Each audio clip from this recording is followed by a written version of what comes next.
Gaano na nga ba kayaman si Aga Mulak? Si Ariel Aquino Mulak, o mas kilala bilang si Aga Mulak, ay kinilala bilang King of Romance Drama sa ating bansa.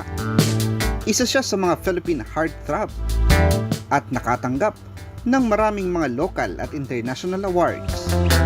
Ilan sa mga ito ay Star Awards, Maria Clara Awards at FAMAS Award. Isinilang si Aga noong August 12, 1969. Nag-aral siya sa San Beda College ng Commerce, subalit hindi niya ito natapos. Maagang namulat sa mundo ng showbiz si Aga.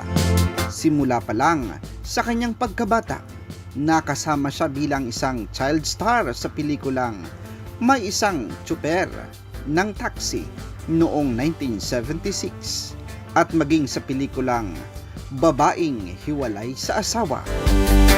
Sinubukan rin ni Aga na pasukin ang mundo ng politika. Tumakbo siya sa House of Representatives sa Camarines Sur, subalit natalo ito. Hanggang ngayon, nananatiling aktibo sa showbiz industry si Aga, kaya't ang tanong ng maraming mga tao ay, gaano na nga ba kayaman si Aga ngayon? Sa video ito'y alamin natin ang mga ari-arian ni Aga Mulak at gaano na nga ba siya kayaman. Nito lamang taong ito ay tinatayang aabot na sa 5 bilyong peso ang net worth ni Aga Mulak. Ito ay dahil sa kanyang kinita mula sa pag-aartista maging sa kanyang mga pagninegosyo.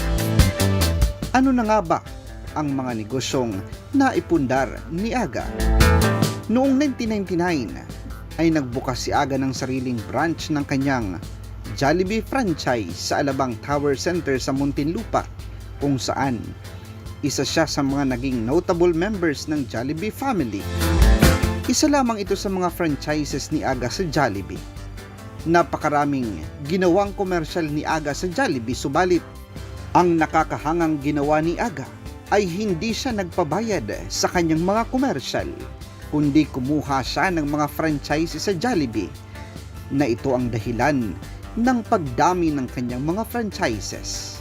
Maliban dito, nakapagpatayo rin si Aga ng mga apartments na pinarerentahan niya sa iba't ibang lugar sa ating bansa. Kumikita siya rito ng milyon-milyon bawat taon, kung kaya't kahit hindi siya magtrabaho ay hindi siya mauubusan ng pera. Hindi rin alam ng maraming nagmamay-ari rin si Aga ng napakamahal na yate sa ating bansa.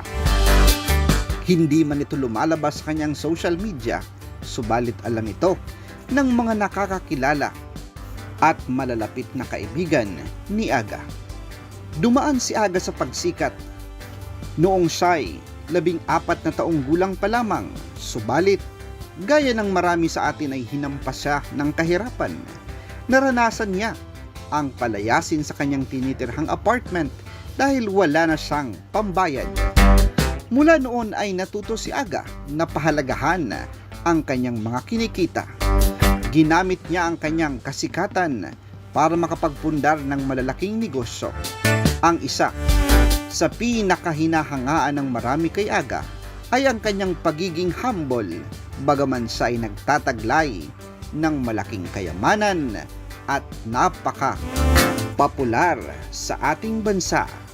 Mga kasama, inaanyayahan ko kayong mag-subscribe sa ating munting channel. I-like at i-share na rin ito sa inyong mga kaibigan.